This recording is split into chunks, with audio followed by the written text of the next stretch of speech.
Quick today. Good thing Yeah. there's only two of us. Yeah, you don't have it? Oh, that's true. You have it. This doesn't work. Okay. To keep you quiet, right? Sounds about right.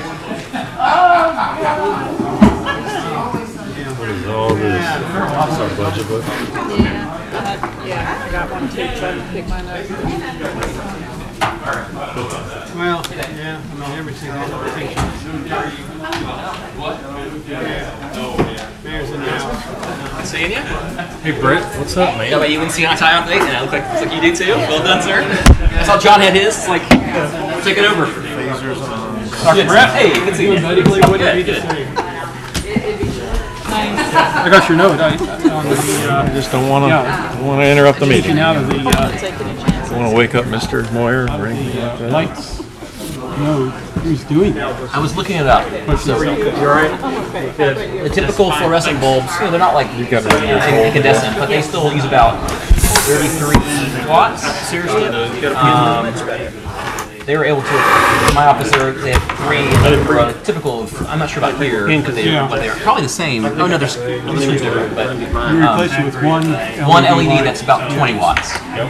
It gives off enough light, and it's got kind of a reflective thing. So I'm not sure how much the light usage is as far as total power here. It's probably not that big. Maybe 10% or 20%, maybe. Heating and cooling, I think, is probably a lot more. Yeah. And of course, you cut your light load down and you cut your cooling load down. Yeah. Hey, you alright? Yeah. Good to see you. I'm not gonna say this time, but I'm telling you now. Burn ready already. Yeah, I know. Figured you might. It's burned in now. Yes. Well, technically. You can dream about that. It's burned in. When you're done here. I don't know. But yeah, I mean, How many do we I print? think they said it was about a five-year payout. The EPA did Pretty limited. with your contract, so that's pretty fast. Maybe less than 4 years, but it was like a $5 million project. It's a big building there, but All right, one for the I'll have to check my own lights because I haven't changed out my compact fluorescents. oh, I have because Probably. you're a tester of my wife about that. Yeah, I looked at the numbers and I said, you know, So less than 20. one is, I thought it wasn't that much of a 20. difference. From your, what you said, it's a lot higher. Well, if you're going 1-to-1, it's not quite as much. Do we put this exact thing on as an electronic copy? Everything in Yeah, oh yeah. 60 to like 18 or 15 Yeah. to 10. So it's not Yeah. that's not that much. But if you can do 3-to-1 Oh yeah, as like well, you guys were doing that. yeah, it becomes a much better deal. Yeah, I have mixed emotions. Changing it out. The other part is you change it out and then you donate it and you've got the little drop in mercury they got to take care of. But of course, they'll have to take care of that at the end of the cycle. Yeah, it might be a floor by floor thing. Yeah, I'm not sure exactly. I'd like to call the meeting to order. Please come in and have a seat. We'll call the meeting to order. Welcome everybody to the Apex Town Council. This is the regularly scheduled meeting for April the 6th, 2019. I'd like to start out by thanking those who fight for our freedom, who keep us free in this country. Also those who sacrifice their time and their treasure to do so as well in law enforcement. I'd also like to take a few moments to remember those in Dayton, Ohio, and El Paso, Texas, and Mississippi who lost their lives, and the families of those who are left behind, that they will be able to deal with their tragic losses. Please join me in a few moments for that.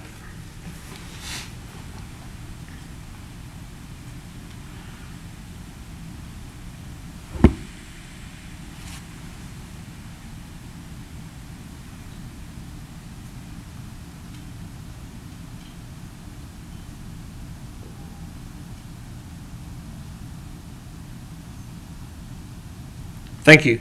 Please join me for the Pledge of Allegiance. I pledge allegiance to the flag of the United States of America and to the republic for which it stands, one nation, under God, indivisible, with liberty and justice for all.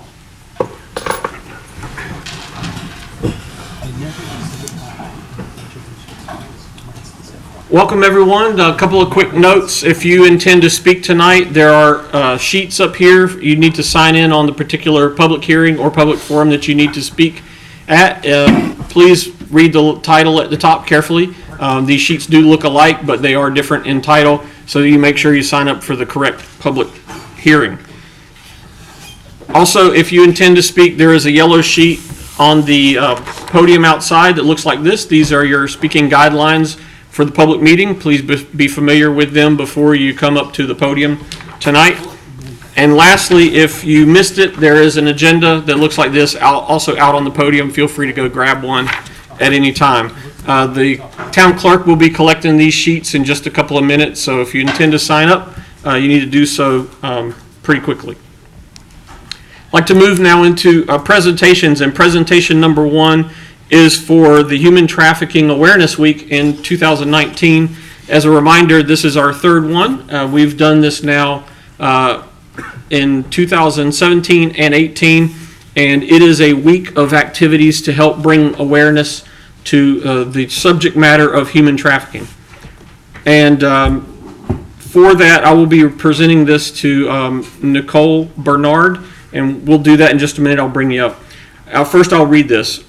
Whereas human trafficking in the recruitment, harboring, transportation, provision, or obtaining of a person for labor or services through the use of force, fraud, or coercion for the purpose of forced labor or sexual servitude, and whereas human trafficking is a $32 billion a year global criminal enterprise, and it's a crime as well as a civil and human rights violation, and whereas the United States government estimates that 600 to 800,000 individuals are trafficked across international borders each year and exploited through forced labor and forced commercial sexual activity. And whereas the U.S. is a major destination country for international trafficking victims, as approximately 14,000 to 17,000 people are trafficked into the country each year, these numbers do not include domestically trafficked children and adults. And whereas human trafficking is a crime that impacts North Carolina, and whereas FBI analysts have stated that close to 25% of international trafficking victims end up in the Southeast, including North Carolina. Whereas North Carolina passed an anti-trafficking legislation in 2006 and 2007, and whereas more awareness and education is crucial to eradicating human trafficking in our communities, state, and nation.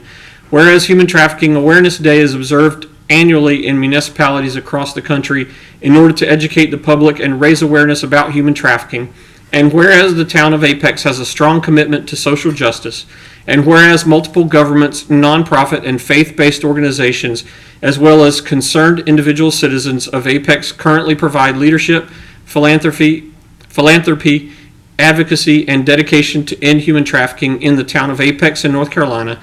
Now therefore, I, Lance Olive, Mayor of the town of Apex, do hereby proclaim September 29th through October 5th, 2019 as Human Trafficking Awareness Week in the town of Apex, and urge the residents of Apex to support efforts and take action to end human trafficking. And I've signed this, and Nicole Bernard, if you would come up, and Nikki Miller is here as well for support. Come on up, and I'll come bring this to you. And while I'm doing that, I'd also like to recognize and thank the Apex Police Department for participating in this for the last 3 years. Certainly they've been on this fight for a little bit longer than that. Having detectives on staff, also having a victim's advocate as a staff member to help when there is a victim that needs rescuing. Also remembering that we indeed have shut down an illegal massage parlor here in the town of Apex that was being staffed, if you will, by folks from China who were here more or less under false pretenses, being trafficked from New York down into North Carolina and directly over to Apex. There were, we know of roughly a dozen, but there were dozens more that had been coming in and going out on a rotating basis. Now that seems to have been stemmed. The town of Apex has indeed become much more aware, and thanks to the action of these two ladies who have made sure that the education for anybody who wants to become aware, know what signs to look for, and things that look a little odd, so that if they see something in public, they can certainly let the police department know with a tip. So with that, I'm going to present this to Nicole Bernard of Shield, North Carolina. And if you'd like to make one statement, feel free. Yes. Come right over here so we can hear you. I just want to thank you all and Mayor Olive and Town Council for allowing us a platform to educate citizens in Apex. And I'd like to echo Mayor Olive's gratitude to Apex Police Department, who fights us every single day to make sure that our town is safe. And so I do want to thank them, Apex Police Department. Thank you so much, Mayor. All right, thank you, and we'll see you there. And just before we leave, I would say also that SHIELD is not only just focusing on the law enforcement area, but all of the facets, including, and in fact, a recent meeting with someone who wants to set up a restoration house here in Apex. And so thank you to SHIELD for continuing to fight that good fight. Thank you.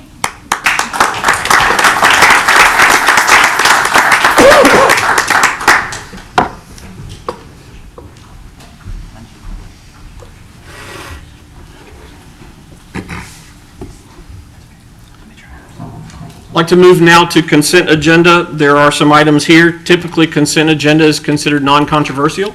Any council member, however, if they wish to pull one for later discussion, certainly can do so. I've not been made aware of any, so I'll assume that a motion would be in order. Is there a motion? I'll make a motion to approve.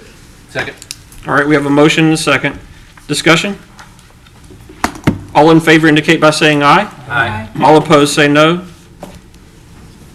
All right, that passes. We now move to set the agenda for the evening. I don't know of any changes other than what's noted, which is that public hearing number 4, which is the quasi-judicial public hearing, has been requested for a continuance.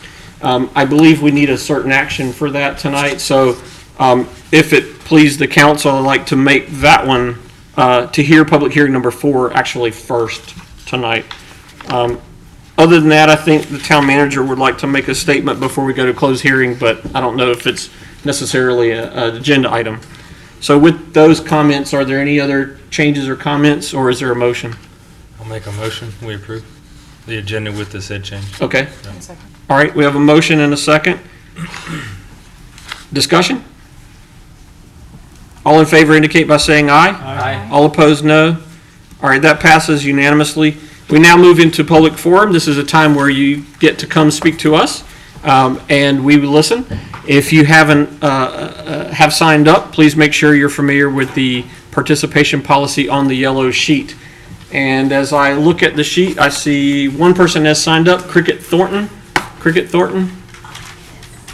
So as you come up, just a quick reminder, we have a 3-minute timer, and please address your comments to the council.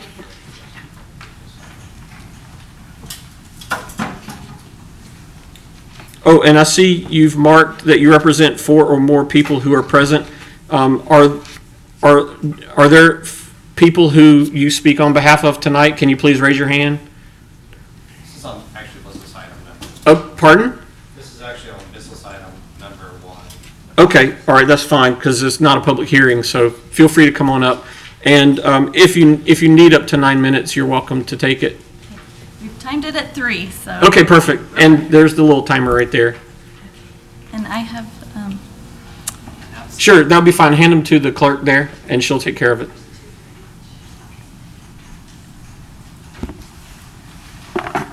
Two for each. Two for each. And when you're ready, feel free, please start with stating your name and address. okay, Whenever you're ready. all right. Let me gather my thoughts. Thank you. My name is Cricket Thornton. I am the State Cultural Arts Directors for the Raleigh South Stake of the Church of Jesus Christ of Latter-day Saints. And I personally live in Nightdale. Do you need my address? or- Yes, you need to state your address for Okay. the record. 3424 Vireo Court, Raleigh, Okay. North Carolina. Yes, thank you. All right, so thank you guys so much for this opportunity to speak in front of you tonight. We would love to have your support for our Temple 5K Family Run. This is more than just a fun run. This is an event meant to be a literal and spiritual journey back to our temple. Our theme is Run Back to the Temple.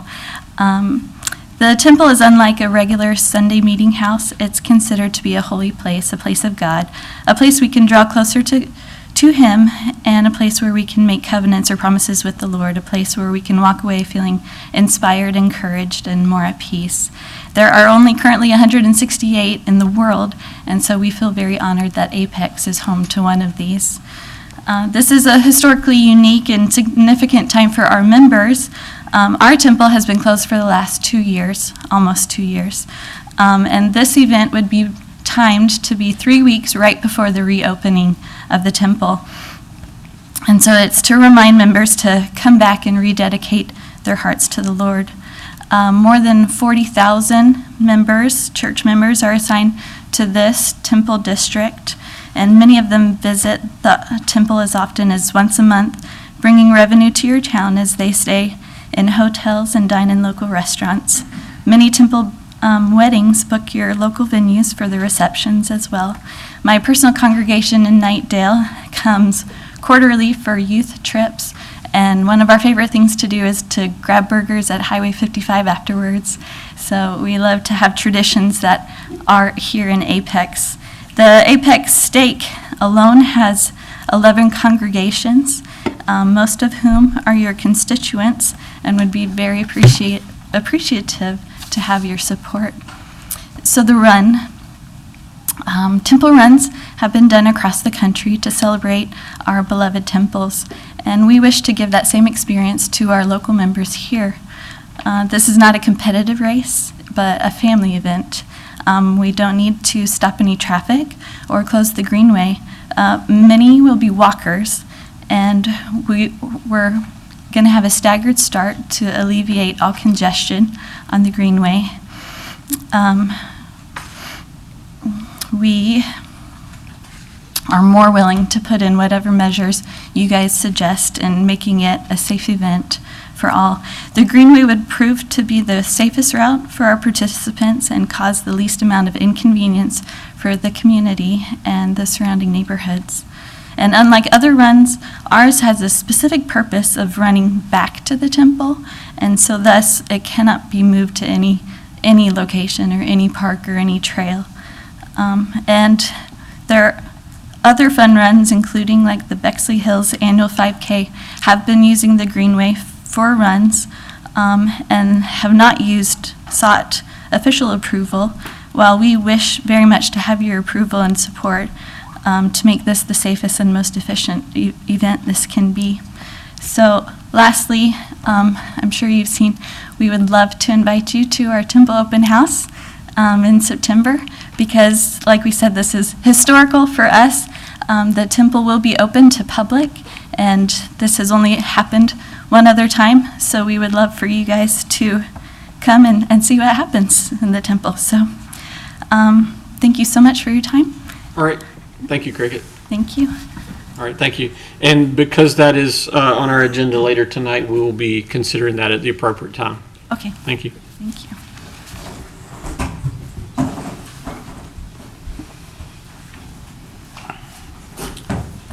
All right, that being the end of public forum, I will close the public forum and then move the council agenda forward into public hearing number 1.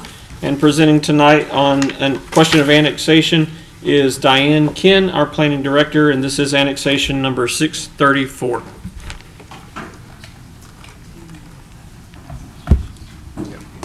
Mr. Mayor, you can move the quasi-judicial to number. Oh, true. Thank you. I didn't make a asterisk for myself. Thanks for the reminder. So let's do that one. We'll consider public hearing number 4, which has been requested for continuance, and I'll just, hopefully there's no opposition. Is there a motion to do that? I'll make a motion to continue. All right, we have a motion and a second to continue. Discussion? That's to be precise, to continue. To be continued until September the 3rd, 2019 at the 7 o'clock regularly scheduled Apex Town Council meeting. What was the reason the applicant suggested? Do you know?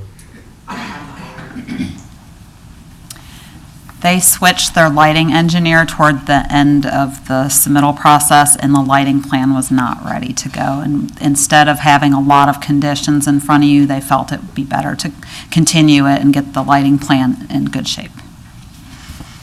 Thank you. Any other discussion on the motion? All in favor indicate by saying aye. Aye. All opposed, no. All right, that is continued to September the 3rd. Now we move to public hearing number 1. Ms. Ken, you're up. Sorry, this has got a little bit far along here. All right, no worries. Happened. All right, so the first one is annexation 634. It is the property known as Ellsworth. It's in the far northwestern portion of our jurisdiction. It's across from Green Level High School, which up until this summer was Apex High School. And so Ellsworth is a subdivision plan that was approved previously, and they need to get annexed in order to get public water and sewer and public services. It's located here next to Beckett, used to be called Beckett Crossing. Anyway, it's on Green Level Church Road, and so we do recommend approval. All right, thank you. Any questions for Diane before we go to the public hearing? Yeah, Diane, I know we did this zoning with the parcels to the east, the commercial part, and there was a Roberts Road realignment. Is that proceeding, and any hiccups with that? No, no, and if you see here, the lines don't seem to match up. That's why they were doing a land swap, and the next annexation is the other part of Ellsworth, which are the two parcels on either side. And so once these two are annexed, the entirety will be done, and they're doing a land swap, and the road will be coming through. So that's all going. It's all working out very well, yep. All right, not hearing any others, I'll open the public hearing. And looking at the list, no one signed up, so I'll close the public hearing and refer the matter back to council for a possible motion. I'll make a motion to approve. This is a good subdivision. All right. We have a motion and a second. Discussion? All in favor indicate by saying aye. Aye. All opposed, no. All right, that passes unanimously. We now move to public hearing number 2. This is also an annexation, number 670, and Diane Ken again. Okay, so you just got a little preview. It's the two front parcels. There's going to be land swap, but essentially on these parcels, there will be non-residential projects, daycare, and probably an office. And so they are requesting annexation at this time in order to do the land swap and for the daycare to be able to move forward with getting public water and sewer. We do recommend approval. All right, questions from council? All right, I will open the public hearing. No one signed up, so I'll close the public hearing and refer the matter to council for a motion. Motion to approve? Second. All right, we have a motion and a second. Any discussion? All in favor indicate by saying aye. Aye. All opposed, no. All right, that passes unanimously, and we now move to public hearing number 3. All right, so this is annexation 668. This is a portion of West Village. This, West Village had the majority of it annexed a couple months ago, and we were contacted by the engineer, and they said, we forgot a little portion of right-of-way. And so West Village is down near 540 and South Salem Street. You can hardly see it on here. This little yellow area, we have a zoomed in one. Well, that is the zoomed in one. That's literally, that little black dot is what needs to get annexed for the right-of-way. So it is a cleanup. We do recommend approval. All right, I see it is .0014 acres. Yes. And that's not a typo. It's not. Okay. It is just a little sliver of right-of-way, which we need to have all the right-of-way in our jurisdiction. Very good. Questions? All right, I'll open the public hearing, and there's no one signed up, so I'll close the public hearing and ask for a motion. Motion to approve. Second. All right, we have a motion, a second. Discussion? All in favor indicate by saying aye. Aye. All opposed, no. All right, that passes unanimously. That concludes our public hearings for tonight. We now move through old business into unfinished business. Turn the floor over to the town manager, Drew Havens, to discuss what he's been up to related to an environmental advisory board. Yes, sir. The council instructed staff to go back and look at creating an environmental advisory board to provide advice to the council relative to environmental issues. Staff looked at what other towns in the area are doing, and then we met a few times, wanted to be sure that we weren't creating a committee that would exceed any legal authority. We believe that the draft ordinance that you have in front of you responds to the request of the council and should impanel the environmental committee that will provide you all the advice that you're looking for and give more citizen voice into environmental issues in the community. All right. Any comments or questions for the town manager? Is this board, like new development goes through this board? Is that how this board is going to work? What we've recommended is that applicants meet with this board in the pre-application stage.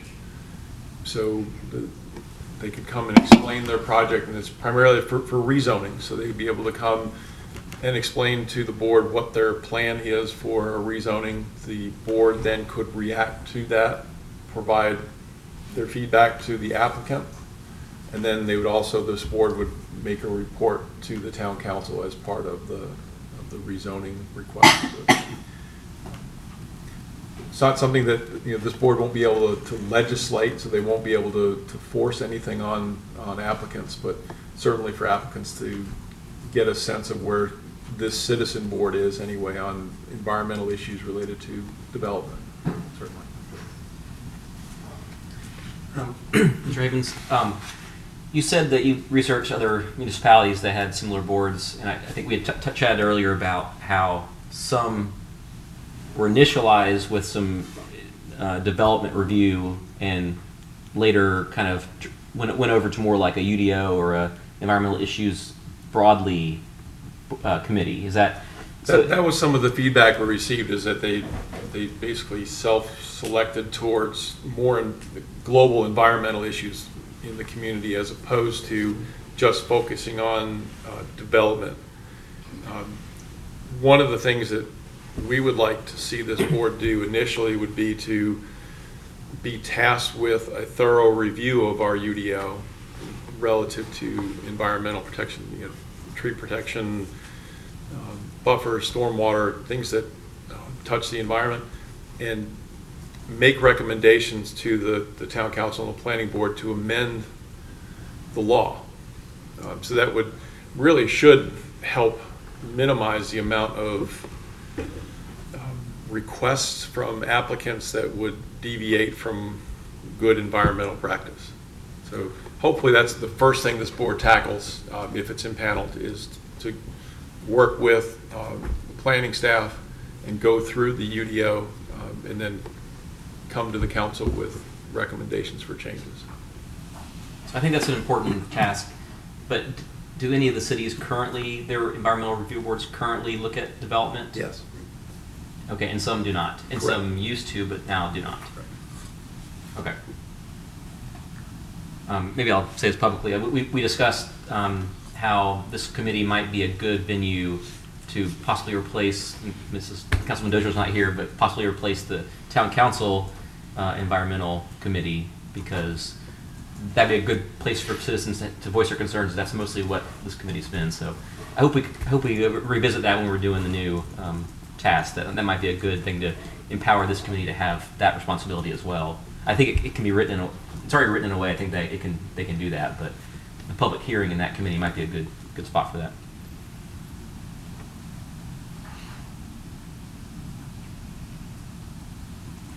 Okay, so the town manager is probably looking for council recommendation on what to do with this. Are there any comments or questions on the wording, or any further comments or questions on the proposal, or is there a motion? So not to interrupt, Mr. Mayor, so if we could just get direction that, yeah, this is what we want, we can go back and put the chapter numbers in it. Oh, right, okay. And then, Before formal adoption. and then bring it to council for formal Okay. adoption in the form of an ordinance. And we'll work with the So you're town. looking for a general thumbs up, Yep. keep going. This is what we make it- wanted, or okay. no, it's not what we want. Okay, gotcha. All right, I think it's a good idea, okay. so. Yeah, I'm not sure I want to see it replace the environmental committee, but possibly. I mean, the environmental committee, are you on it? You're on it. Right, we only met a couple times. You're trying to get off your committee. Well, I just want to make sure I'm going to empower the citizens. I understand. More, yeah. I understand. We'll see how it goes. Yeah. I'm really happy to see us take a look at it because I think that developers will value direction early on to see where they might run into hiccups. And I always felt that before a developer spends a ton of money, they should have some direction to know what they can do and what they can't do. And then if they decide they want more than they can do, then they can always back out at that point and not cost them. And I think it's a fair way to go, very much so. Okay. Any other thoughts or comments? Yeah, I think having somebody looking at this stuff really in-depthly, these environmental issues, and thinking about it, pondering, I think will be really great. Okay. I'm not sure that the staff or us haven't enough of as much expertise or focus that this group might have, so I'm excited. All right. And they get early citizen input, which is valuable. Okay. Well, I guess I'll ask, since it's not a formal adoption, is there any objection to the town manager and staff to formalize this with chapter numbers, section numbers, et cetera? Is there any objection? No objection. All right. With no objection, feel free to carry forward, Mr. Town Manager. Thank you. Thank you, Mr. Mayor. Council.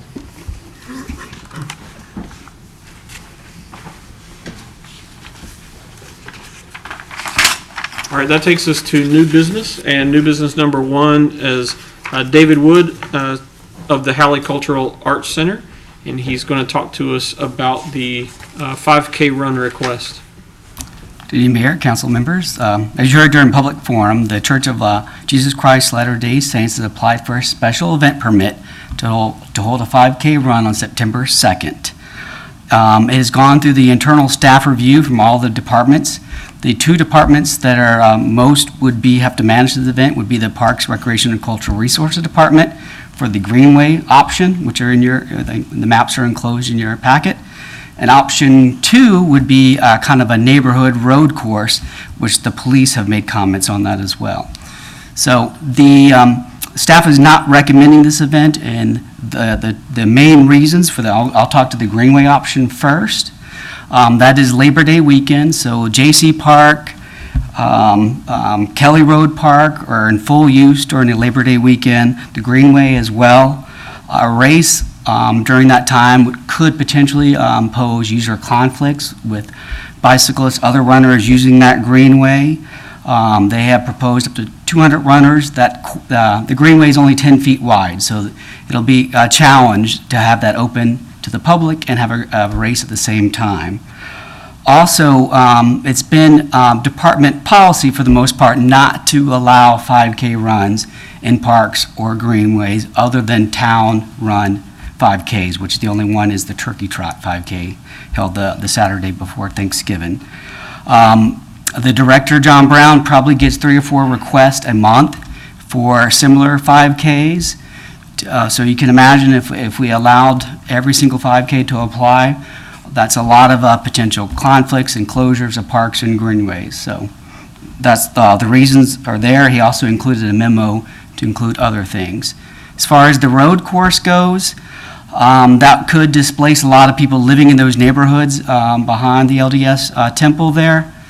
And they're also returning on Olive Chapel Road, which is a major road that would have to be closed to allow runners to safely go down that and return to the temple.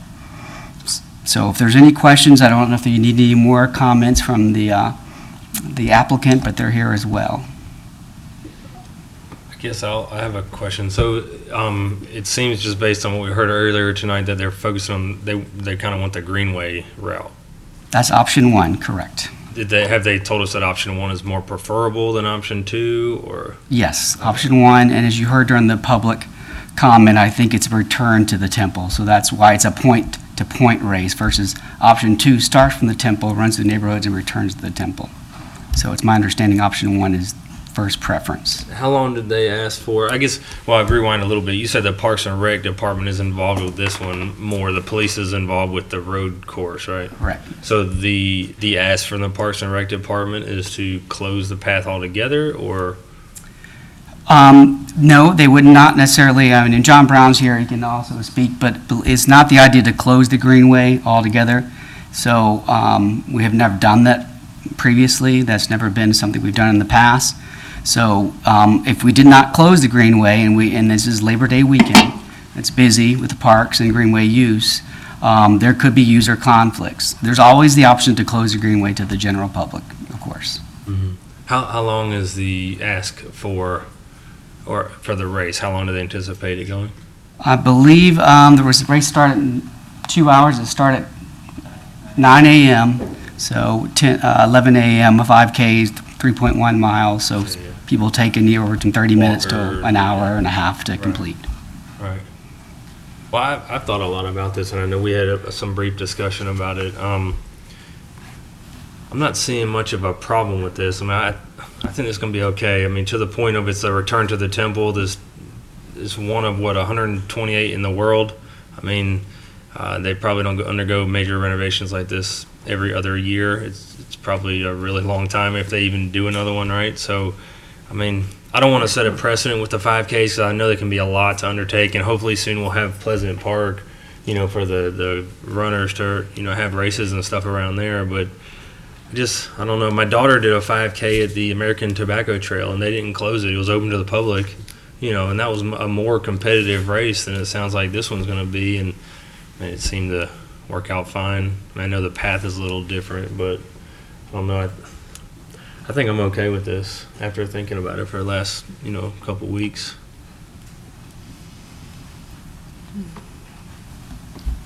I've been mulling this all day, probably not doing very much work as a result. But I had a couple questions. One is, when you say department policy, that means basically forever it's been like this, or has there been an event that went badly and changed policy? Well, I'll let the director speak to that. I'll take a shot at that one. There hasn't been an event that has gone bad. We have just tried to stay away from it for all the reasons that are outlined in the memo. As David said, I get 4 or 5 requests a month for some type of event, either on the greenways or more so at the community park. And we get constant complaints every week about user conflicts, and we just have not allowed it. The other part of it is if we have those events there, then particularly like at the community park, we have other events scheduled there. So to close the park or close a greenway or whatever for a race means that those events are impacted, particularly when you're talking about parking. If you've ever been out there for the turkey trot for our event, then you'll notice that every parking spot out there is full, plus there are people parked on both sides of the roads out there during that event, such that we have to have the police come out and help direct traffic. So that's the reason we haven't allowed them in the past. Okay. And as far as the process goes, so help me understand. So they apply for the special use permit, and you guys review it.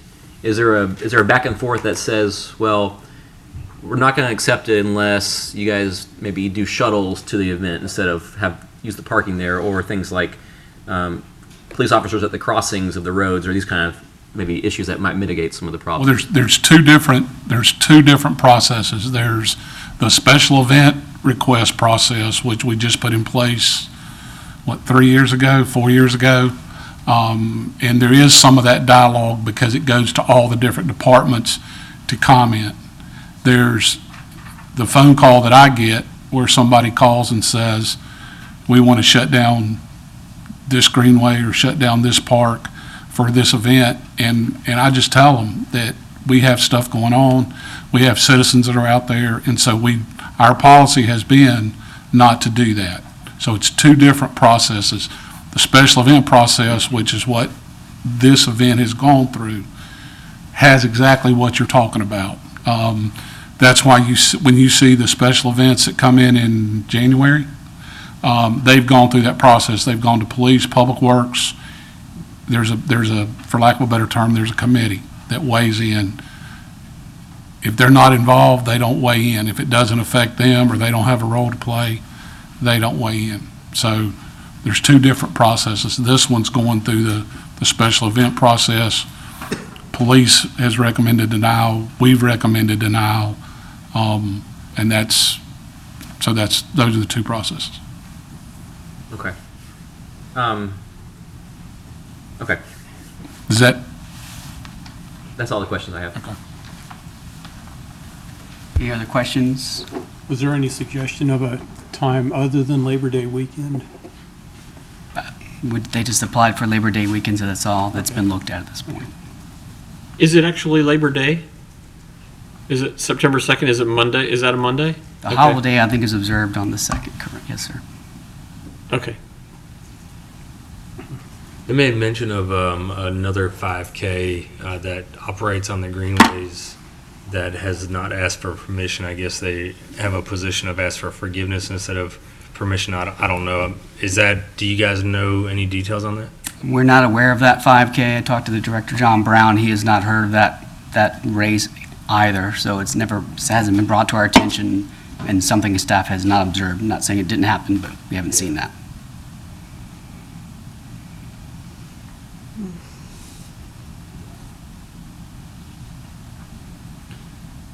So, I mean, my biggest concerns about this are going to be if this is approved, parking. You know, where is everybody going to park at? If they park at Kelly Road Park, then you're going to have many cars there taking up space that nobody else can use at the park. So that's one question. The other is going to be, you know, when you have 200 people going, you know, you'd mentioned something about a staggered start, possibly. That might be a way to, you know, make sure that there's not too many people going at once.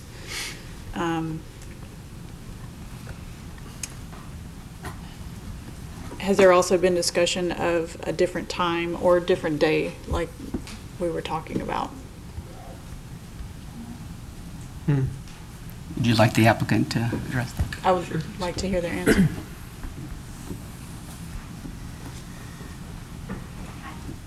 Hey, Ms. Thornton. Hi. Yes, so parking will not be an issue. We have permission from Olive Chapel Elementary to use their parking lot, and they have their parking lot and additional parking lot there as well. And then the rest of the parking will be at the Apex Temple and the Stake Center that's right next to it. We will be doing shuttle service for runners to be dropped off at the location, at the starting location. So there shouldn't be a lot of congestion there. So any runners that then run to the end to the temple, we will then shuttle them back there, or if they parked at the church, then we'll shuttle them back to the elementary. So we will not be invading on the parks at all. They just happen to align with the greenway. So, yeah, and definitely we will do a staggered start, you know, that will funnel people. As you know, most races, as soon as they start within 200 yards, they thin considerably. So we're not anticipating, you know, a horde, a mass of people that would overtake, you know, and this is supposed to be a spiritual event, so we're not going to run people down. That would be, you know, not favorable, as this is supposed to be an uplifting event for our members. Are there any other questions I can answer? Have you considered other dates and other start times? If we feel that we need to bump it up an hour sooner, perhaps, you know, when there might be less, you know, use of the greenway, we are happy to do that. The timed just very nicely to use a holiday that happens to come right before the reopening of the temple. So it seemed to really align nicely to say, hey, come out, remember, this is our temple, because we've all had to use the temple in South Carolina or up in Washington, D.C. for the last 2 years. So it's like, hey, Apex is open again, so come back and partake here too. So that's why the Labor Day seemed to work very nicely. And I was personally thinking that the Greenway would be less busy, as people might want to sleep in and not do their regular runs on that day. Anything else? Okay. I guess I have a question maybe for you first, and then maybe him. So if we, it's a process question. So I was thinking about how some of the issues with the parking, I didn't know about shuttles. That was something I was thinking about would be really important to have, especially if it's a race that's not a circle. And things like officers at the crossings, would that normally be something that you guys maybe would discuss with discuss with the applicant and try to, if the policy was not just no from the beginning, is there a discussion that maybe could still happen or would happen in the future? And Captain Ann Stevens is here as well, so you can talk more about the public safety. But anytime there's the course would be going across roads or intersections, it would have to be deemed safe to be either through an off-duty police officer in this site, and that plan is reviewed by the police department for those recommendations to public safety. Okay. If Ann Stevens Captain Stevens wants to speak to it. And that would be the major roads like the Peakway and the neighborhood roads like Townside in this Right, case? so any road, so when runners do 5Ks, they don't expect to have to stop and look for cars when they cross the roadway. So anywhere it crosses the roadway, we'd have to post an officer that would stop traffic, let the runners cross, reopen traffic, stop it again, let the runners cross. Yeah. Okay. And that's just a safety issue we wouldn't want. They're not going to be looking, if a car's coming. It would be runners get preference the whole time, or would it be a situation where the fast ones would get the preference, but then the people that are walking, maybe if they're not getting timed, would stop and let cars would go by and then? Historically, and we haven't done 5Ks in several years, but historically, when we have done them in neighborhoods, we posted somebody there till the last runner, the last walker came through. But the cars could go by when it went. Oh, yes, sir. Yes, sir. Yeah, when there's not anybody there, they would let the cars go, and then they would stop the cars as they saw runners coming, and let them cross, and then traffic would reopen, and it's just kind of a give and go the whole race. Part of the plan of, if this theoretically happened, part of the plan would probably be, like the Peakway is the one I worry about the most. That would maybe close at the beginning when the first line of people get through. There may be some cars stopped, but as it thins a little bit, it wouldn't close the road for 2 hours, I guess. No, not if they ran on the Greenway. Officers would stop traffic as runners approached, let them cross, and then reopen traffic, and then as the next group of runners came through, they would stop traffic, let them cross. And would the policy be that basically that the group doing the application would be the ones that would basically pay for the officers who are off duty? Yeah, their application didn't ask for on-duty, which means they would have to pay off-duty. Yeah. And then we would schedule that and get all the requirements that are needed for us to do off-duty. Okay. Would things like, maybe this is back to you, would things like signage be part of the plan as well? What I'm thinking to you guys is that this is a one-time race. It's a good opportunity if we are going to break the precedent to learn some lessons and learn how we want to proceed going forward. And I personally think 5Ks are a nice way to enjoy the community. And my political philosophy is the greatest good for the greatest number of people. And I think 200 runners versus 50 who may be doing it normally is the greater good in this case. So I'm inclined to go along with it. But I'd be interested in hearing how lessons learned from this and maybe do best practices for this one. Then we can write something in our ordinances that could be applied to future races. And that things like the shuttle may knock out a lot of the people because they're not going to want to pay for a shuttle. And officers may be too expensive, so we wouldn't have races all the time, or we may want to limit the races. But that's what I'm thinking to you guys, and I don't like going against the staff necessarily, but I think there could be some benefits to this too. All right. Any other questions or comments, council members? All right. Thanks.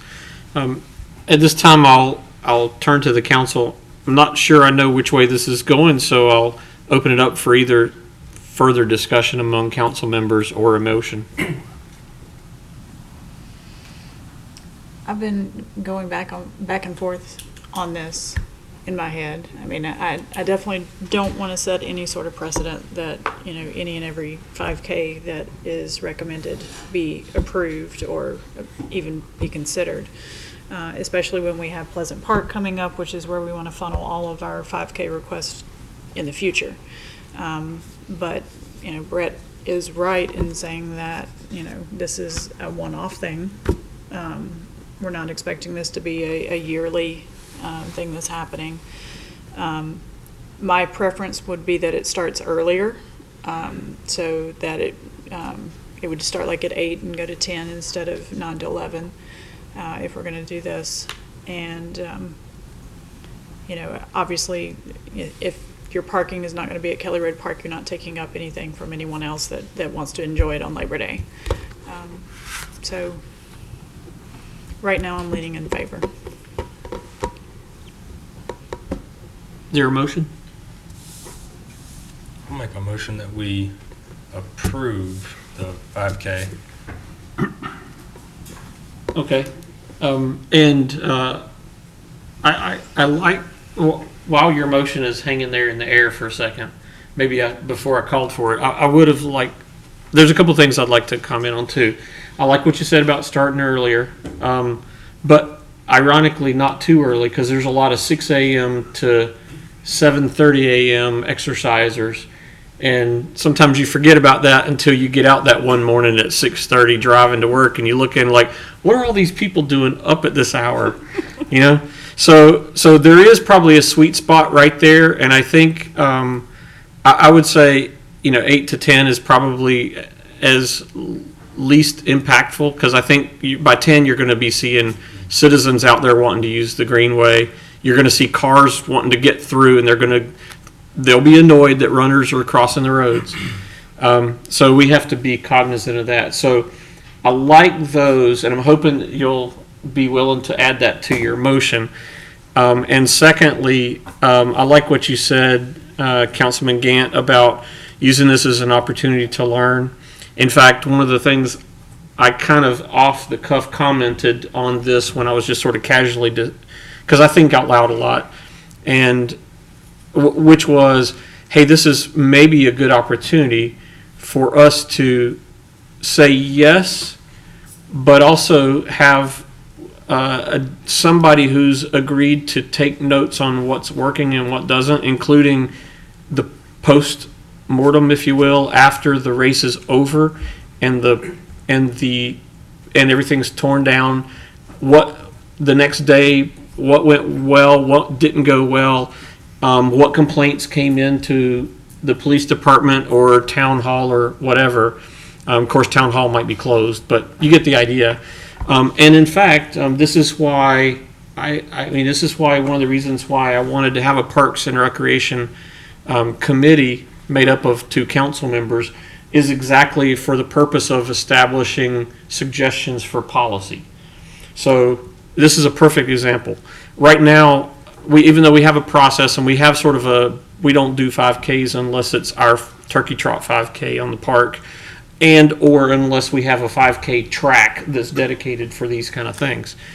But there may be, if there's a fairly strict set of restrictions that say, if you can meet all these and check all these boxes, then we'll say yes to anyone who's willing to do that.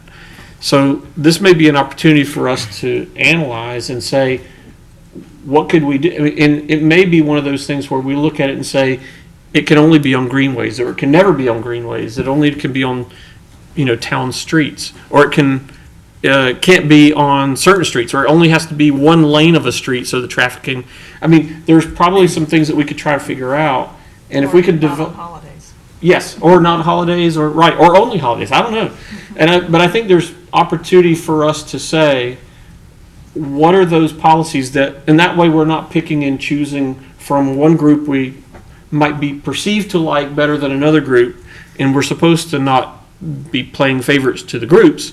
So I think we need to look at that as an opportunity for us to say, what if we want to say yes, what are the restrictions? And then we can establish a town policy, and then the staff will have that town policy as a checklist, and for lack of a better term, we can have a technical review committee of sorts. And I know we sort of have that, but that kind of idea that says, does it meet all the objectives? And they're fairly non-subjective items. So if this is an opportunity for us to do that, and if we're thinking we're going to say yes, but it's not setting a precedent, then I think we owe it to everyone to make sure we take good notes. And whoever that is, it may be staff, or it may be police, I don't know. There may be multiple inputs. Somebody needs to figure out what that looks like.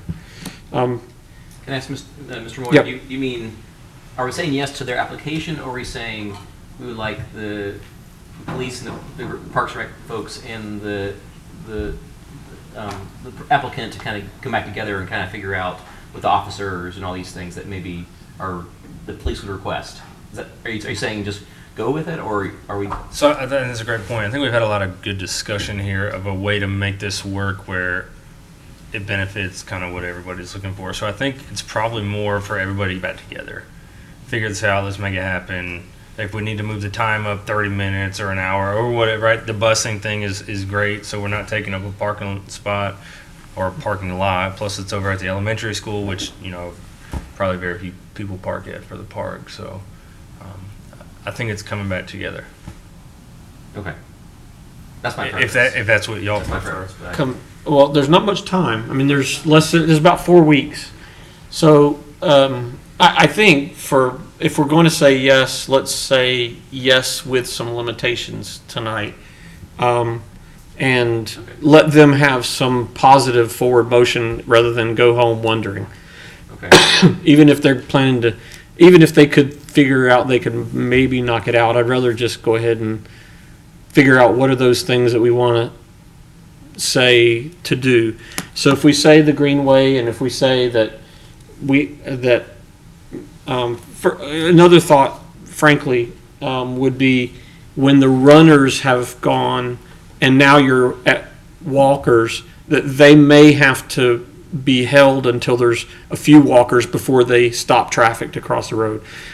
Clearly, walkers aren't going for personal best necessarily. At least I don't think so. Most of them are there to be supportive and also to have fun and enjoy family and friends. And so I think if they waited 15 seconds at the street to cross, they're not, looking at their stopwatch wondering when can I cross. They're just waiting for their turn. I think that would be another good restriction to put on it. These times for a 5K, the fastest times tend to be somewhere around 18, unless you're really, really good. And then, David. I know David can turn one in about 15 and a half. There you go. But I think they can go as long as, say, 35 or 40 minutes for the ones who are really trying to run, even if they're out of shape or elderly or something. And then your walkers can get closer to hour 15, and anything that's longer than that is kind of a slow walker. So I think there's going to be a fairly small window where the runners are stopping traffic.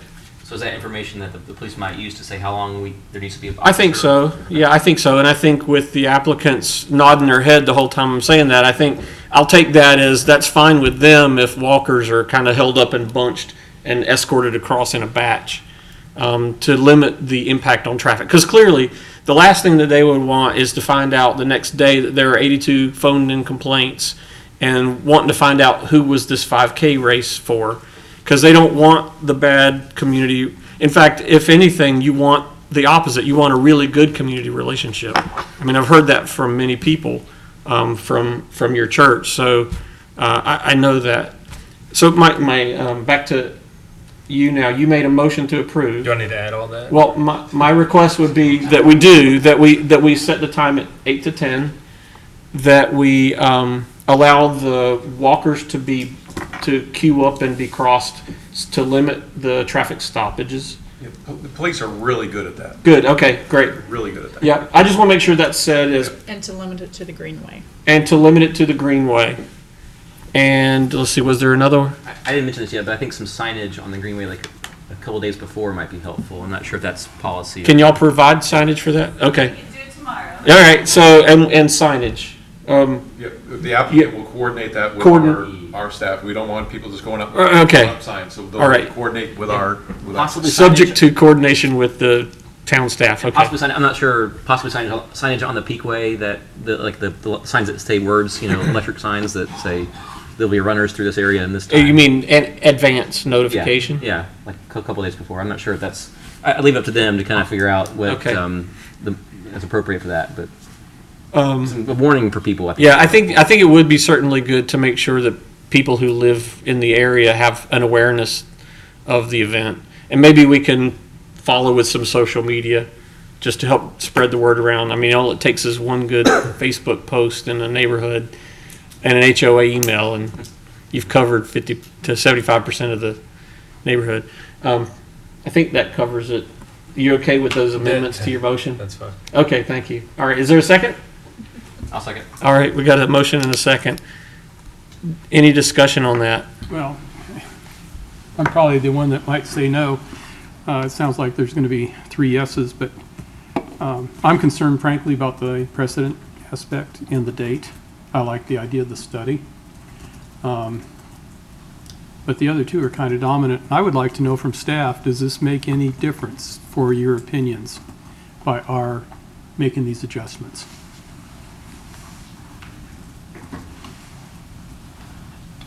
Or to ask, to word that a different way, does that mitigate some of your concerns? I think what I'm hearing is that this council then, by doing this, you're saying that 5Ks are okay. So we're going to have to bring to the Parks and Rec Committee very quickly a policy, because Mr. Brown's phone is going to be ringing again. Well, I hear that this one got approved. I want mine approved. And then we're going to need to be able to get it controlled, because otherwise I suspect that we could do an event a week here based on the number of requests that Mr. Brown gets and the police department gets. So we're going to have to come pretty quickly with it, and I like the idea of something that's very concrete. You check all these boxes and yeah, we can do it, but the council is going to have to say, how much inconvenience do you want your citizens to have? Is it once a month? Is it every other month? Is it every week?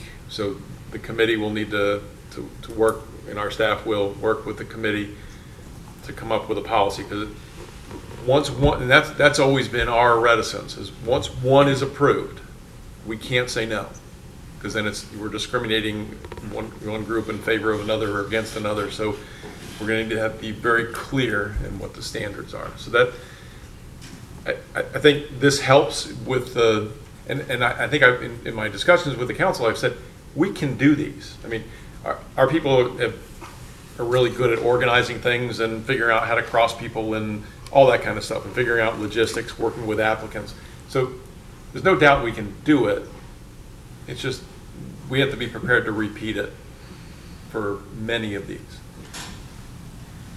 I seem to remember that Raleigh had like marathon fatigue a couple of years ago and limited it at that point to a certain number per year. I think that's another thing that I'd like to that be discussed, is some kind of limit on the number per year, so that people aren't just like, oh my God, all we're doing is waiting for runners in our roads. So I think, I'm not sure the right number is. I mean, a marathon's is a bigger disruption than a 5K is, obviously, too. But yeah, I think it does need to be limited overall, or yeah, either frequency or total number per year as well. I think that the town manager's point is well made, and I agree with you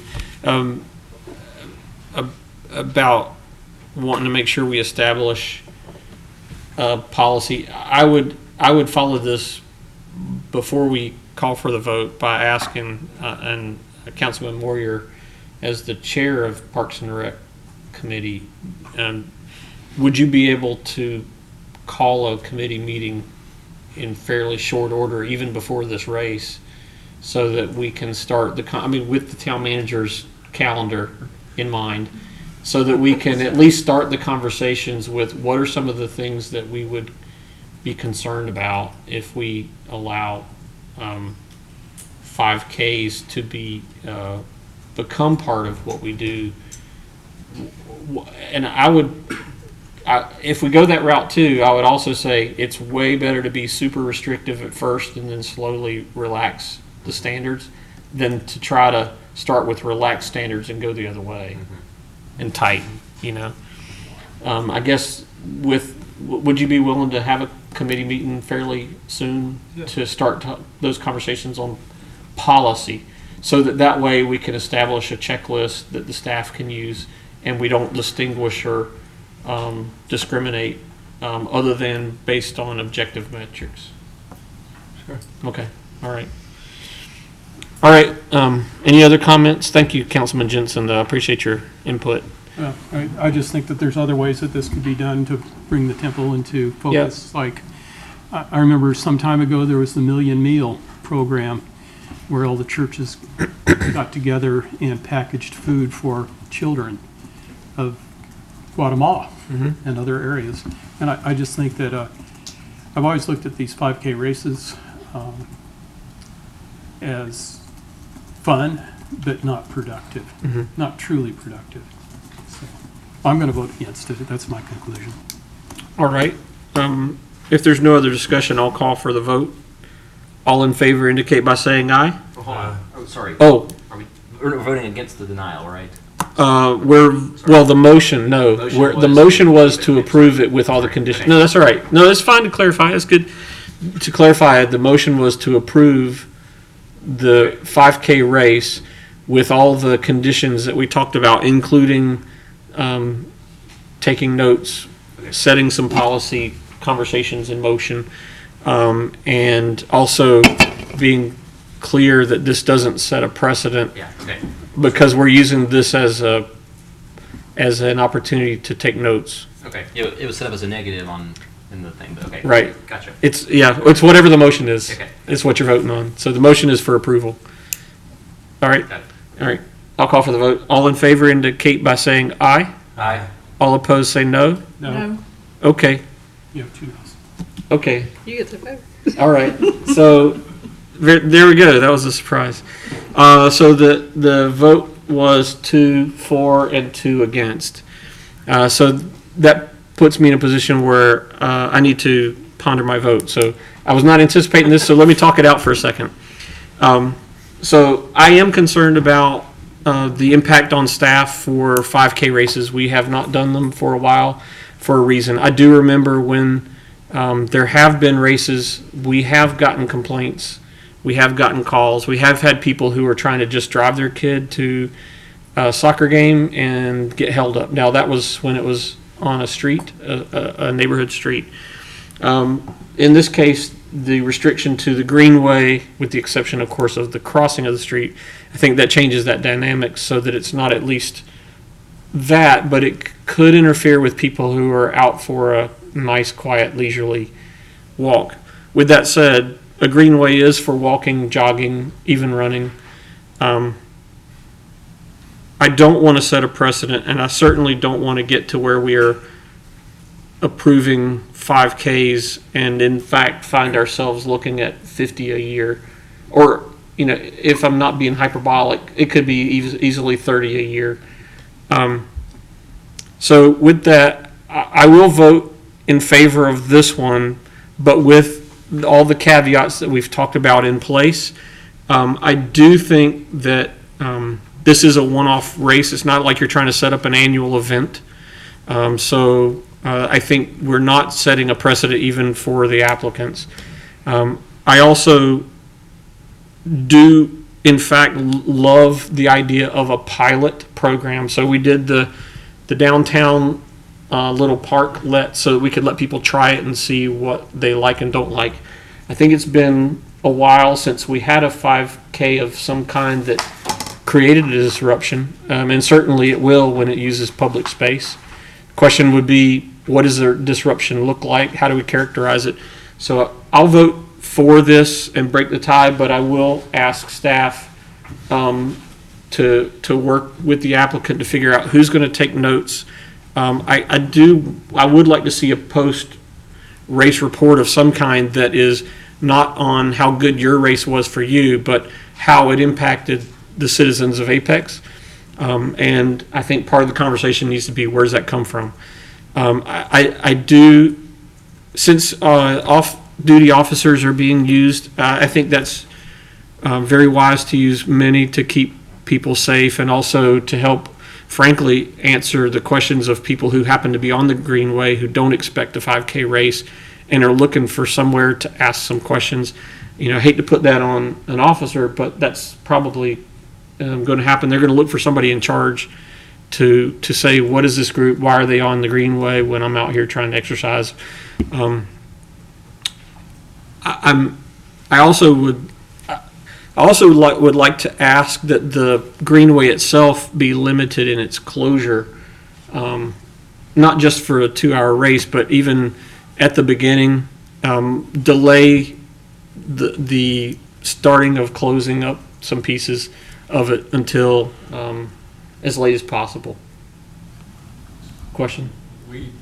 Or is it not closed at all? We're not anticipating, and that's what we heard from Mr. Moyer. I think Okay. one of the comments was that we would not be closing Okay, down good. the Greenway. So Okay. Just Good. signage. the signage and. All right, so there will be citizens, perhaps even unawares, on the Greenway or getting onto the Greenway. Okay. All right. Thank you, and thank you, council.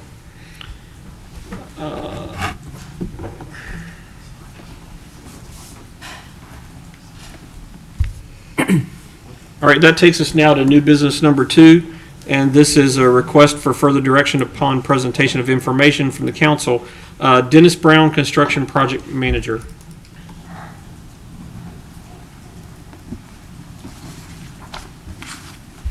Good evening, thank you. As you know, we're working through the process of our, don't know if I can operate this, so y'all bear with me. Process of two of our CIP projects.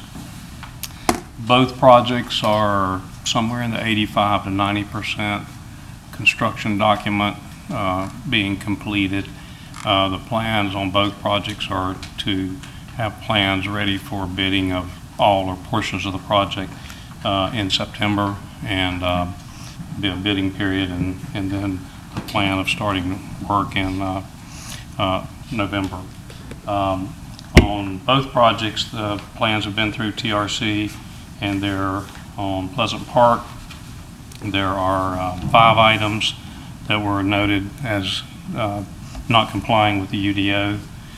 You have that in your packet, and one has to do with a volleyball court that was originally shown in 3 tennis courts, and we changed that during programming to 4 tennis courts and no sand volleyball courts. There are 2 items of the the next item is RCA area is less than the normal normal required RCA. Third item was a note on the plans that was on the original plans that was actually an error. It referred to 20 acres being graded at a time, and that is a residential requirement, not a commercial requirement. Fourth item has to do with number of parking spaces. We originally had deemed 888 spaces at the park. After going through the process of design and calculating how many were probably needed, we're at 840. And then the last item had to do with we've added an additional building. Originally, we've added additional square footage of roof. The initial plans did not show a maintenance building. The maintenance building was going to be smaller and tucked in underneath the amenity area, and we saw a need to make that separate and away from the amenity area. So there were 5 items on the Pleasant Park. We can discuss them if you need to.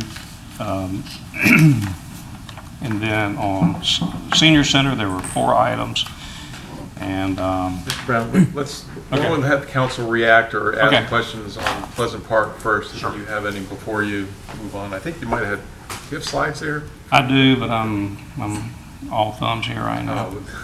Oh, Let me see if I can. Okay. Yes, this was, sorry about that. First item was the volleyball court and tennis courts. So was this basically you didn't see a need for a volleyball court and you just decided to switch it to a tennis court? Is that right? I'm gonna, John, help me with this one because, or Jason can. I'll take the first shot. Well, I mean, we looked at it and we started looking at program needs, and to have one volleyball court really didn't serve, I mean, you can't do a whole lot with it from a programming standpoint. We started looking at, we were just looking at that one area. When we get requests for tennis courts, like from the high school or somebody, or USTA or whatever, they want at least 4. So it seemed, I mean, because it was all in the same area, we swapped them out. We've looked at some other areas, maybe to add a sand volleyball court, maybe up near one of the picnic shelters, if that's, but in that area, it just didn't make sense to have one volleyball court stuck all the way in the back of the park. How do you judge programming needs versus people that are just going to be using the park just kind of randomly?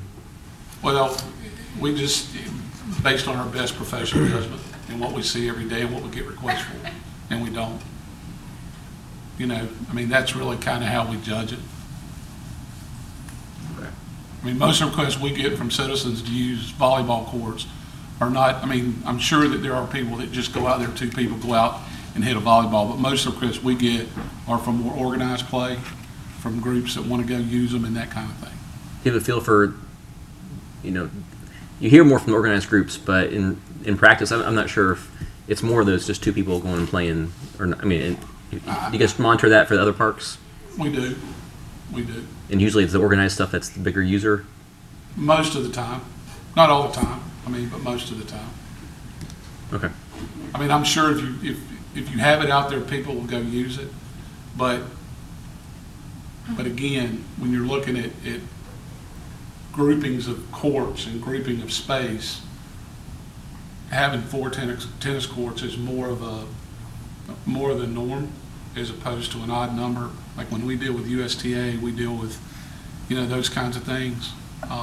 That's what we hear, that rather than having 1 tennis court stuck off somewhere, it's better to have a bank of 4. So, I mean, that's how we make those decisions. Okay. John, don't sit down. Okay. Thank you. I just have a couple of questions. I do, and a comment, I do hope that you do find someplace for a sand volleyball court. It doesn't take a lot of room, and it does provide an alternate opportunity for people that may well not be able to play tennis and stuff like that. And that's a sand volleyball. The other question I had is, can tennis courts be striped in addition for volleyball, and can the nets be set to be adjustable in terms of height? Not for volleyball. I've never seen tennis courts with volleyball standards dual use. Well, okay. I've never seen them. I mean, I'm not saying they're not anywhere, but I've never seen them. Well, I'd hope you might look. To me, it would be a post that can, with an inner sleeve that people can just raise up and pin if they're going to play volleyball, or set it down and pin for tennis. I see a lot of maintenance issues with that, dealing with stuff rusting and, those kinds of things. Having somebody go out there, doesn't know what they're doing, messing with the different apparatus. I mean, I've just never seen anything like that. I'm not saying it can't be done. As far as striping tennis courts for different activities, we do that now with, we have some that are striped for junior tennis, adult tennis. We have some that are striped for pickleball. So you can certainly stripe the courts for different uses. But I've never seen the type of situation you're talking about. I don't know anybody that manufactures those kind of, I'm not saying it can be done, I've just never seen it. I understand. I just think that it can be done if it's engineered correctly. I understand what you're concerned about rusting and stuff like that, but there's certainly coatings that allow for that. But is there demand for hard court volleyball outside? That's the other question. I don't know. I don't know. I've played hard court. I've always seen sand volleyball in gyms yeah, inside. And in gyms. Yeah, that's all I've ever seen. I've never seen volleyball played on asphalt. I'm saying Or that happens, concrete. never seen it. Yeah. Well, I've played it on concrete personally.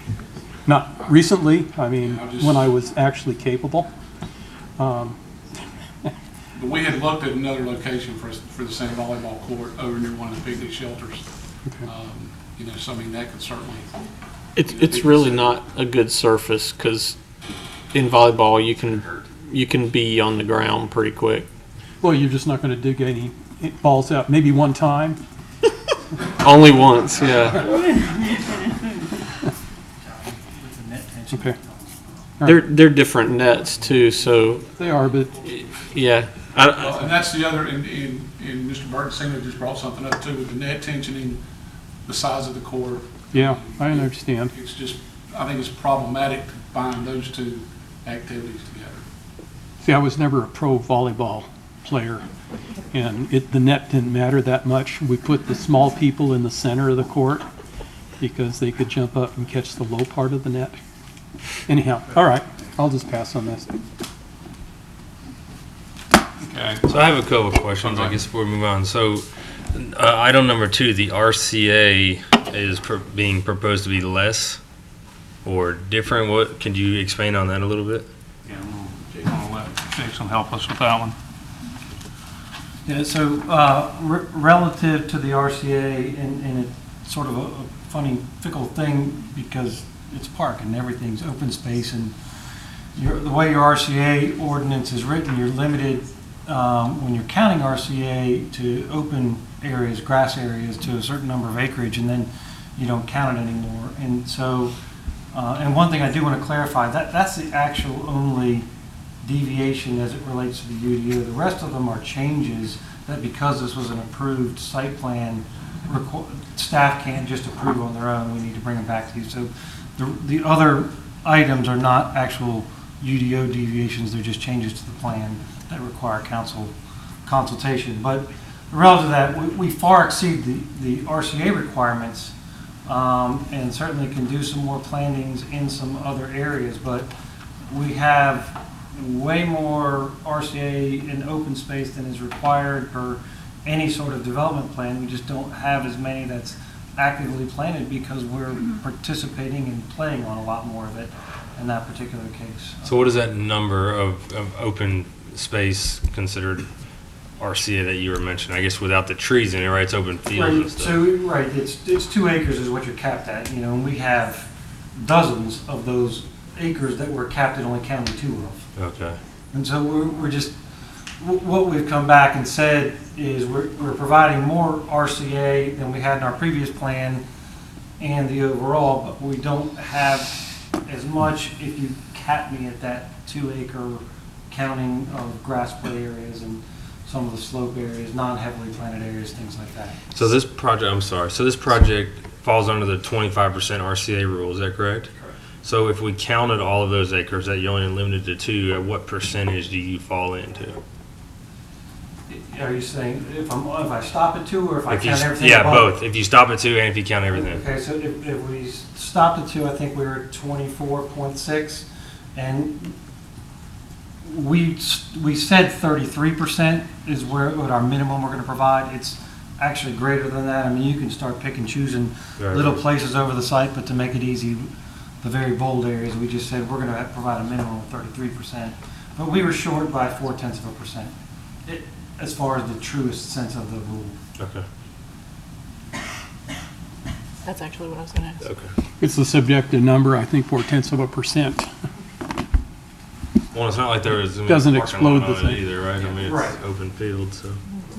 So it'll be open fields and like kind of small brushy areas? Right, where the some of our slopes are? side slopes and things like that, you know, again, you know, they're going to become more natural areas over time, but you can go back and do this RCA planning standard that requires more maintenance initially and watering and all kinds of other things like that and expense. Or, you know, again, or you can just say it's not quite this specific section. And I know we have these technical terms in here on the chart, RCA, or it's just purely open space, and it is truly open space.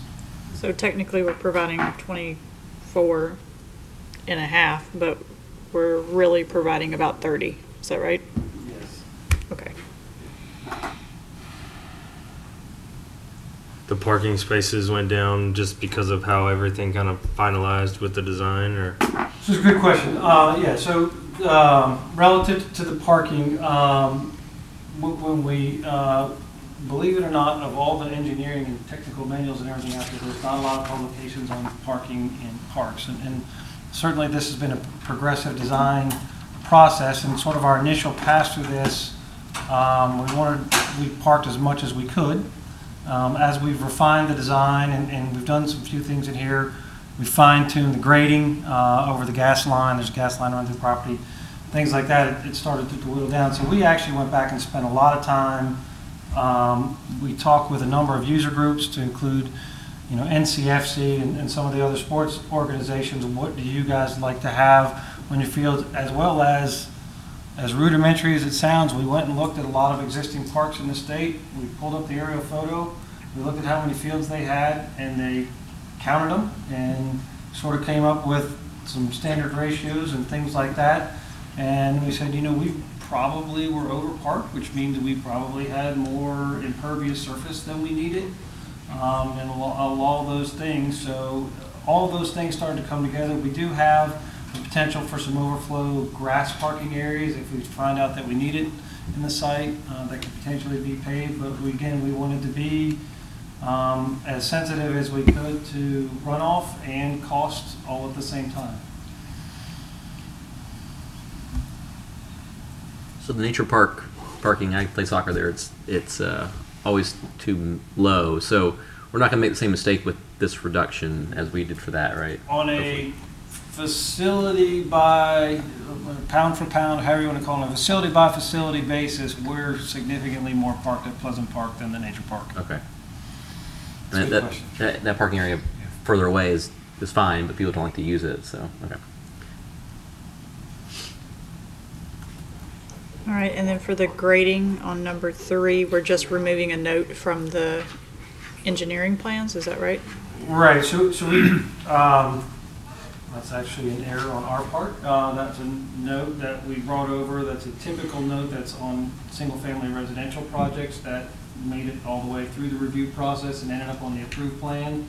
It's not really applicable to commercial projects, and certainly makes something of the nature of Pleasant Park problematic to go by. Since it's not applicable for ordinance to these types of projects, we asked to take it off, but it was on the approved plan. They went through a quasi-judicial process, so we said we need to come back to council to take it off.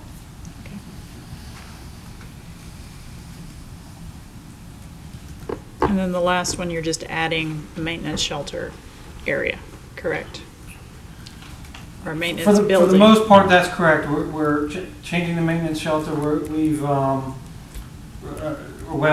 added more maintenance capacity. Again, as this has evolved and we've talked about it, we decided we wanted to have a more robust maintenance facility. At the same time, some of the shelters are tweaking, again, I think in every case, to try to provide more service to the citizens.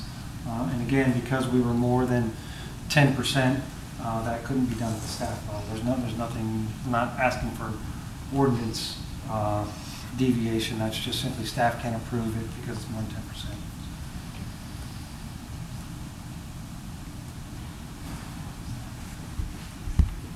Are we ready for a motion? I think so. If that's all the presentation, Mr. Brown? Park, yeah. For Pleasant Park. On Pleasant Park, yeah, okay. I'll make a motion to approve if I may. I'll second it. All right, we have a motion and a second for approval in the Pleasant Park section. Discussion? All in favor indicate by saying aye. Aye. All opposed, no. All right, that passes unanimously. Second part of this has to do with our senior center. There are 4 items there that you've seen. 3 of them have to do with the limited space we have between the current community building and community center, rather, in Jordan Oil's property. Let me get on over here. So the first one is a very limited amount of space between the drive and the property line with Jordan Oil. The second one has to do with the screening requirements, or the fact that we're not going to have as much screening in that same general area. The third one here is we don't have the normal shading requirement. We're not meeting the shading requirements again because of this limited area. This is the drive that comes around the south side of Community Center to get to the entrance at the new senior center. And then the fourth item has to do with our new parking lot on Mason Street. We have an area there that is highlighted. That's the parking spaces are more than 40 feet from large type tree lines. And part of the reason we are configuring the parking lot the way we are is there's a large, right here is a 44-inch white oak that's existing, and we're saving it. So we were a little limited in laying that parking lot out because we wanted to save that tree and keep it there. And those are the 4 items we have on Senior Center. I have a question, probably for staff. How often do we allow developers to not meet the UDO in these areas with other projects that they bring to us?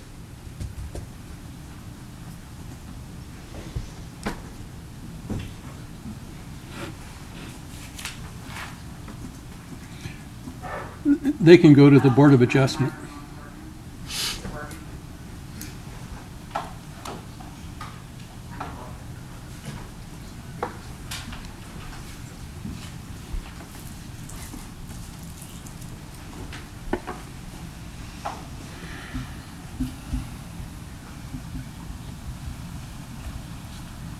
There are a variety of sections of the UDO that allow us to try to find creative ways to save existing trees. And so we have used those in cases to not have as many trees within the actual parking lot. I can't tell you how many I have no idea. But we always try to work with people to save existing trees. It's always better to save a 44-inch tree that's in great shape versus planting a new tree.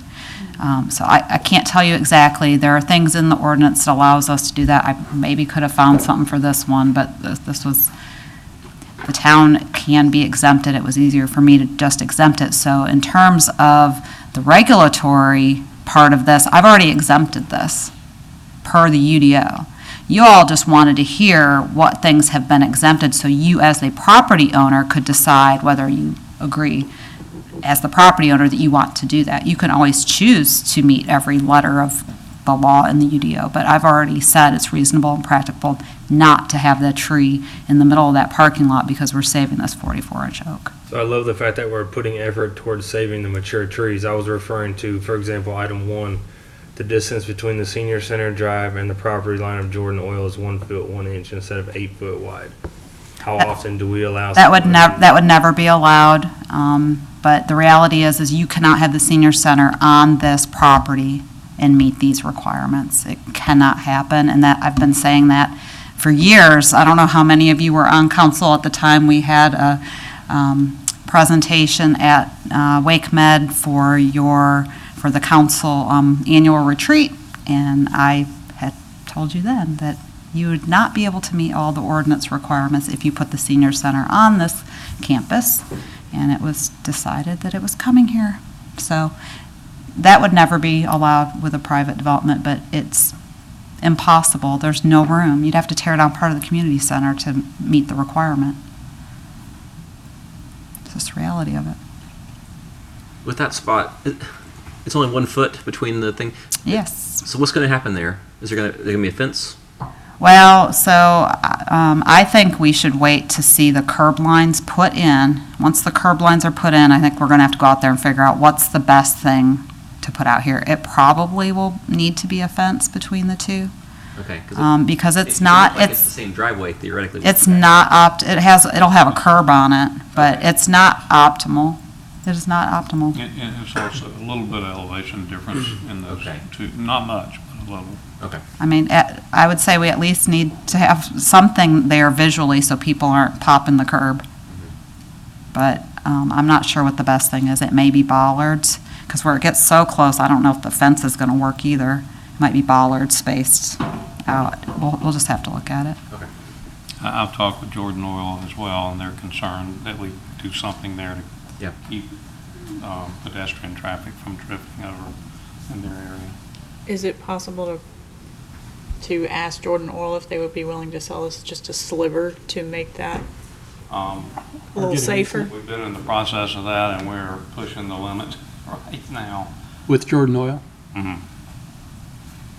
You heard because eminent if domain? we come any further, we're encroaching into their asphalt drive that they're calling it there, that they need all the space they can for their trucks to come in and turn around.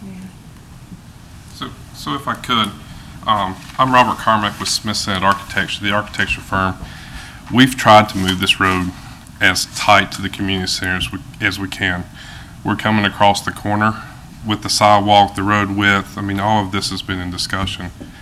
But, you know, we can get by the corner of the community center, but we have to completely tear the mechanical system out for the community center.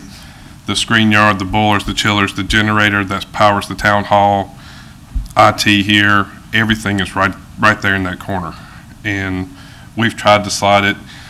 We could tilt it a little bit more, but then it becomes a factor of how many kinks do you want in this road, how tight of curve, radius. We're trying, this is the best we can mitigate. We've been pulling inches.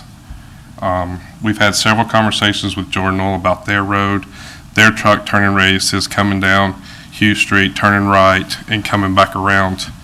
So it just kind of is what it is, and we have made a lot of efforts to try to mitigate that, but it's just one of those issues.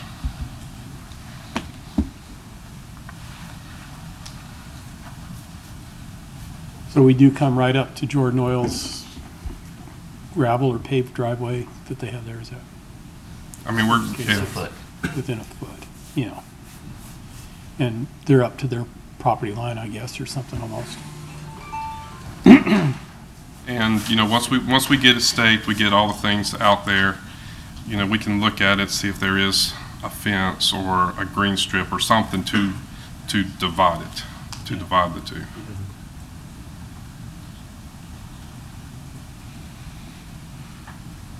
Yeah, I like the idea of a bollard.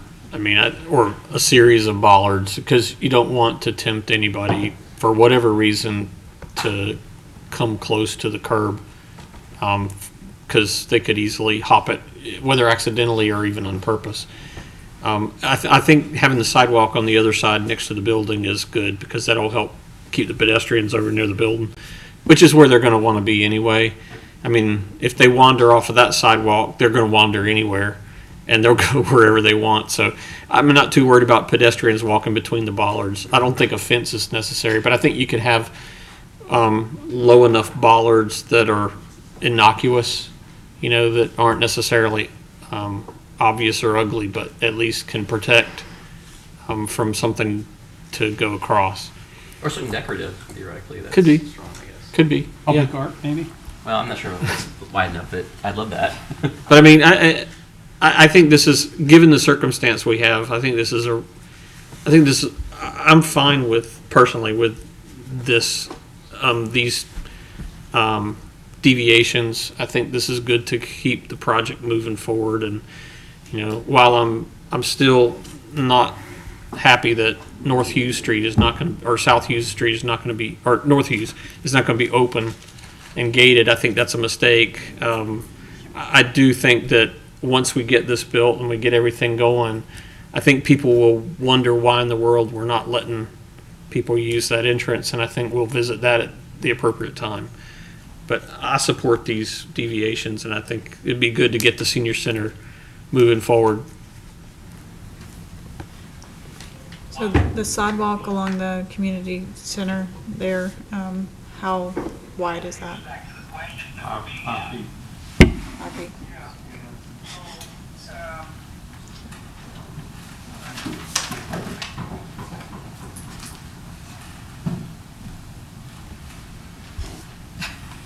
Were you going to answer that?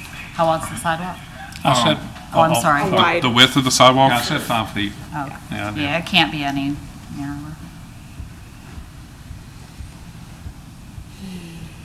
North Hugh Street, that's a gated entrance, right? That's what we're doing there for future opening.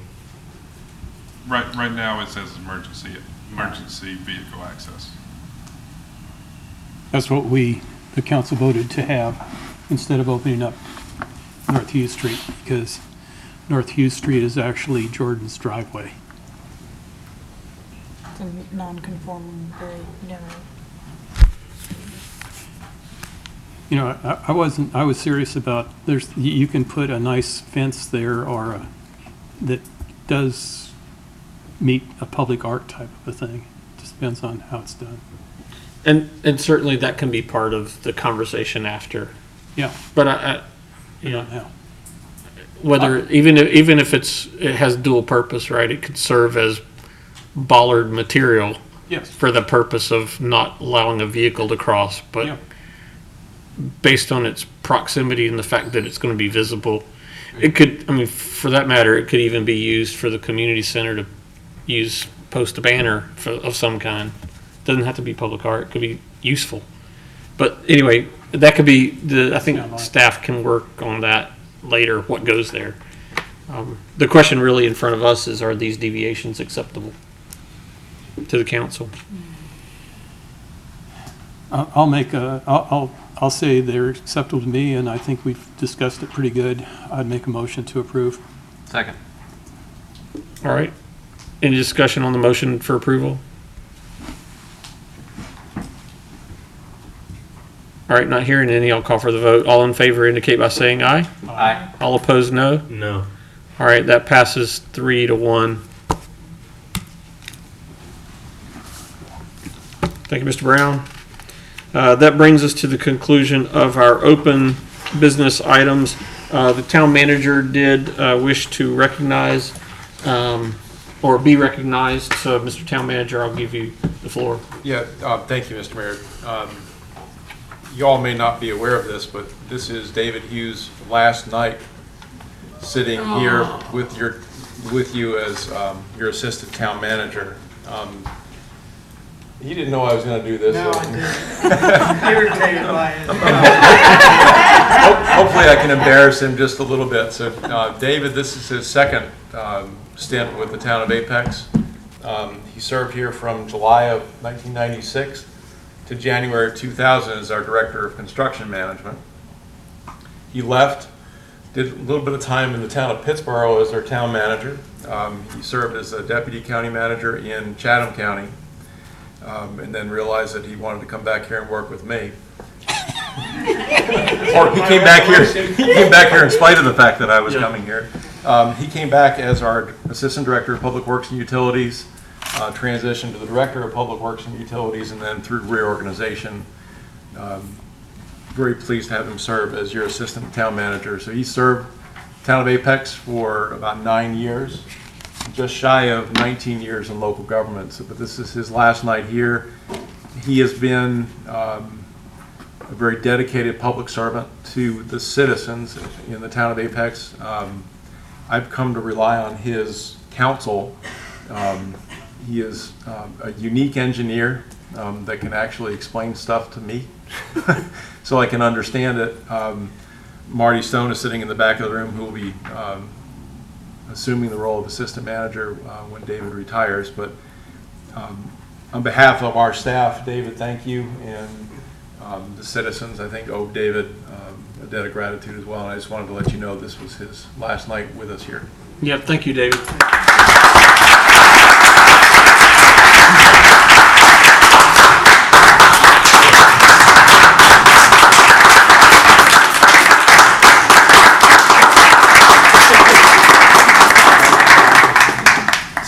Thanks. I appreciate it. It's been a great place to work.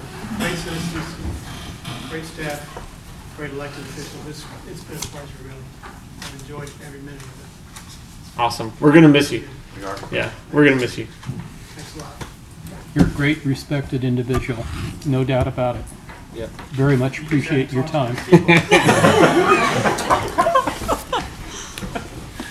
Well, with that done, we have one closed session item to consult with the town attorney for handling Trinity et al. Versus Town of Apex matter.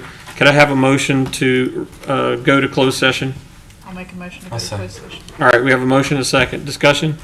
All in favor indicate by saying aye. Aye. All opposed, no.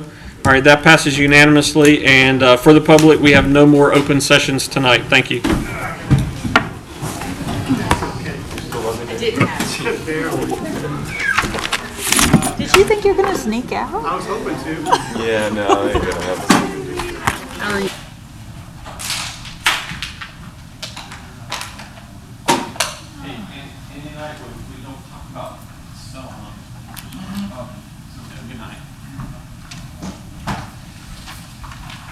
All right, we got everybody back. Nothing else to discuss tonight? All right, so we are adjourned. Having reached the end of our agenda. You'll get the dates. Thank you. How many more to go? Oh, I haven't. I need to make a little. What do you call it? 12 days of Christmas meal. What do you call this thing? It's up to you. I'll send you the dates. When she was in the company.